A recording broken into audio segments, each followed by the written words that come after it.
Hello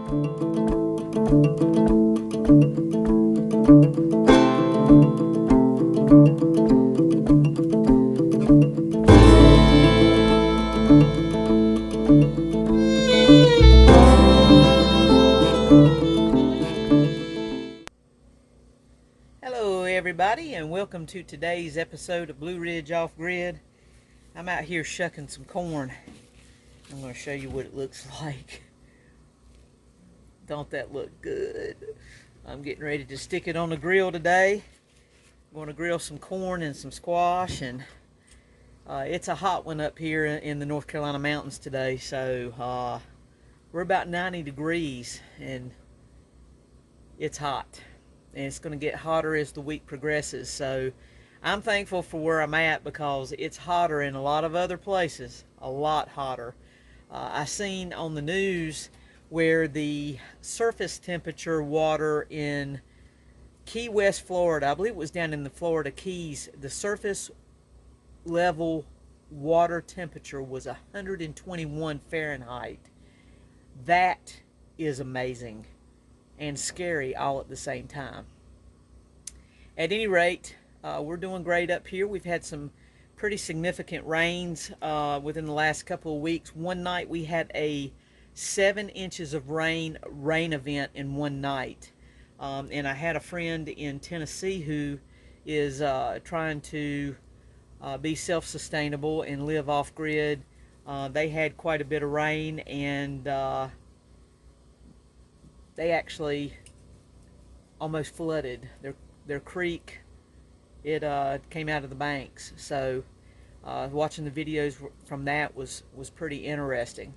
So I have a lot of people reaching out about off-grid life and living off-grid, and they're asking questions, and I want you to know that what we're doing here is we're building a network of people with similar interests, off-grid living and that sort of thing. So we're here to help you, and we should be here to help each other. So that's what this channel is all about. At any rate, I'm going to continue shucking for right now, and I'll be right back. So I came inside. It is brutal out there today. There's not much breeze at all up here. Usually we have a breeze, but not today. So today we're going to have kind of an a la carte kind of thing going on with this episode of Blue Ridge Off Grid. I've been really busy. I've been working. I work at several places part-time. I like to, that's how I get out and get my people time. So going to work is my socializing time, because when I'm at home, I chill. I like being by myself up here. So I've been working a lot, but as promised, I told you guys a few episodes ago that I was going to feature one of my dear friends and one of my neighbors who lives off-grid. We didn't realize that we live so close to each other, and both of us live off-grid. Now, Matt lives in a totally different setup from myself. I actually bought a building from Heritage Buildings. David and Annette and myself, we all purchased buildings, and we had them specifically built 16 inches on center. And so when we received them, they were shells. They were beautiful on the outside. There was nothing on the inside. They were just shells. And we didn't go skimpy. We made sure that we had the metal roofs. We made sure that we got a really good building that will withstand time and the elements of the weather. So Matthew actually built his off-grid cabin, and he owns 12 acres up near me, and he has a nice beautiful creek on his property, and he lives totally off-grid to the point that he actually utilizes an outhouse. He built his own outhouse. So but he lives good like that. I live wonderfully here. I am on generator for 2 months out of the year, and that happens to be right now because of the extreme heat that we are experiencing up here. And but that's only 2 months out of the year. So if I'm using let's just say $30 to $40 worth of fuel a week, along with changing my oil in my generator, which we went over that in the last episode. I am very picky about my equipment, and so is David, my partners in crime in this. We're very picky about our equipment, so we keep our oil changed about every 50 to 60 hours, depending on the weather. This week, the oil is going to be changed every 50 hours, and I'm making sure that I use a synthetic oil as well, so that I get good longevity out of my dual fuel generator. But at any rate, I can't live any cheaper anywhere else like that, using $30 to $40 worth of fuel a week. And I do have a dual fuel generator, and if in the event I'm not able to use fossil fuels, I do have a backup plan, which we will discuss in a video in the near future. We'll discuss that in the near future. But at any rate, today we're going to talk about Matthew's setup, and he actually built his cabin. He plans on building a house up on his ridge and on top of his mountain, and he'll build that within the future. But for right now, he's living off grid. He's loving it. He's loving the simple life, just like I am. I love the simple life.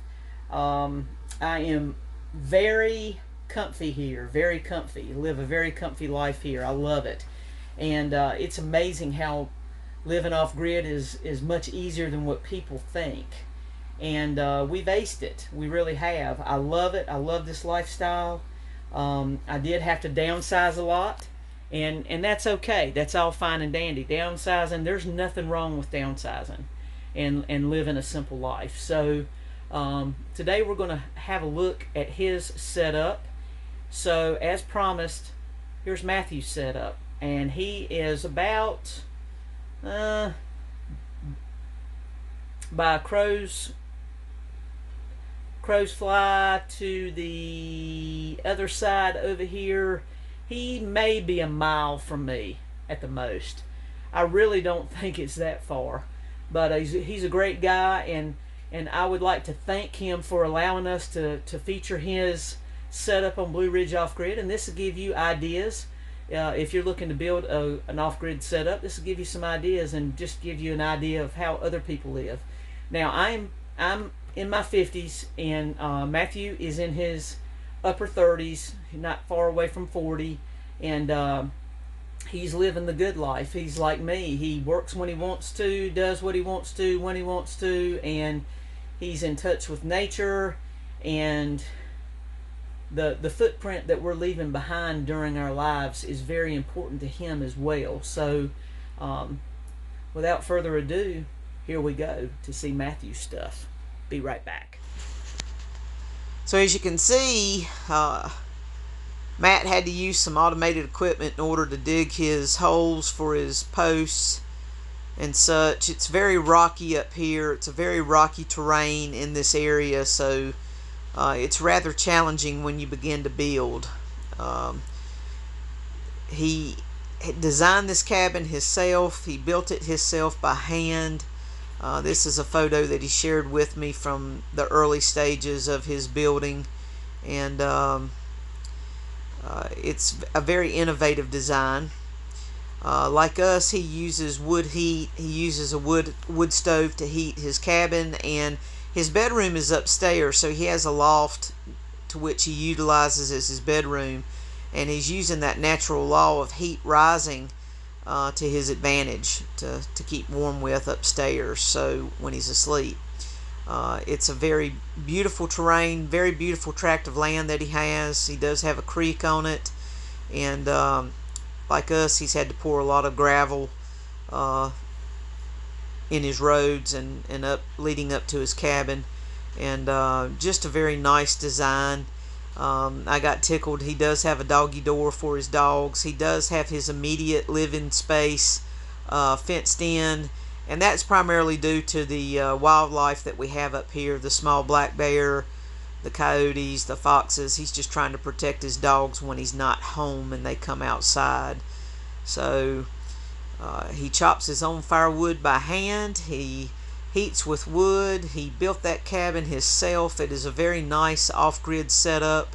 Now he does have running water in his cabin. However, his facilities are outside, and we'll discuss that in just a second. I took this photo because I love the craftsmanship that he has on his front deck, on his front porch. Beautiful craftsmanship. But going back to what we were just discussing, he has outdoor facilities. So here is his outhouse, to which he built with repurposed wood. That is his outhouse, and he utilizes that every single day. And but other than that, he does have running water inside his cabin, and he uses an IBC tote. As you can see in this photo, he uses an IBC tote, just like we do, except he's using water from his creek. We utilize rainwater catchment primarily, and he uses mountain water from his creek.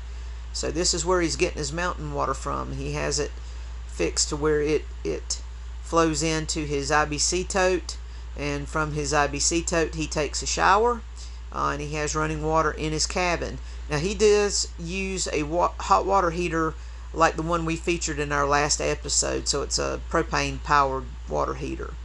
This little invention I had to mention today.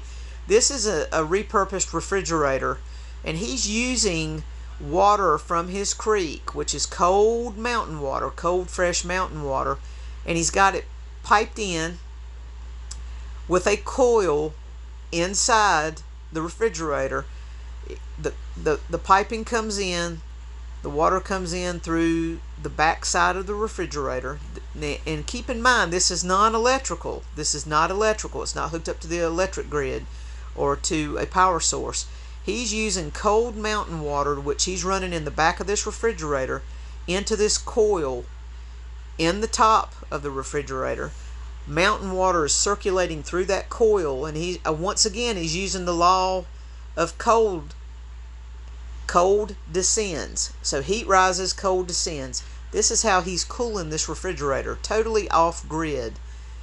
A very innovative design, and as you can see, he's got it piped in, got that water circulating, and piped in from his Cold Creek mountain water. Just a cool design, and that's how he refrigerates a lot of his items. Very interesting. He's very innovative. Inside his cabin, again, he has his wood stove, just like we do. He has his centrally located, and he's using the law of heat rising as an advantage to him. Beautiful inside the cabin. He loves it in the rough, the way it is. This is a picture of going up to his bedroom. And as you can see in the left corner there, he's utilizing a gravity fed water filtration system. We use those here at Blue Ridge Off-Grid as well. Gravity fed water filtration systems are the bomb. This is his kitchen area. He uses a small kitchen space. That's what we utilize here at Blue Ridge Off-Grid as well. However, we have gas ranges with ovens. He has a little bit different setup from us, but just a small kitchen space for cooking, and as you can see, he's utilizing propane, and just a very innovative, cool design. And as you can see, Matthew is living and eating very well in his off-grid adventure. Very nice. So we hope you've enjoyed today's episode of Blue Ridge Off-Grid. It's quite fascinating to see Matthew's setup. He's very content there. He's done a wonderful job. And one thing I will say about off-grid living is that it is never ever a finished setup, ever. So he's not done yet. He still has lots of other plans and other things that he's going to be implementing in the future. He does have power. His power setup is a little different from ours. He has an eco-worthy system, and he has to power that system by recharging it with a generator every 2 to 3 days, I think is what he told me about. Every 2 to 3 days he has to recharge his batteries with a generator, and I think that process probably takes about 2 to 3 hours at the most. But he does have power, a limited power using the eco-worthy system, but he has running water in his cabin. His hot water heater is pretty much the same one that I showed you in a previous episode of Blue Ridge Off Grid. So he has hot water, has a shower, and but he does use an outhouse, and that is quite fascinating for a 38, 39-year-old guy to be doing that. Him and his girlfriend, they're very content. They love it. It's a different lifestyle, but what we love about off-grid living is that it's stress-free, it's free, it's peaceful. You just don't have any stresses. Like I said, his setup is a little bit different. He's probably going to implement some solar when he builds his main home up on the top of the mountain, is what his plans are for the future, I think. But for right now, he's living good, and he's living free, and he's living in peace.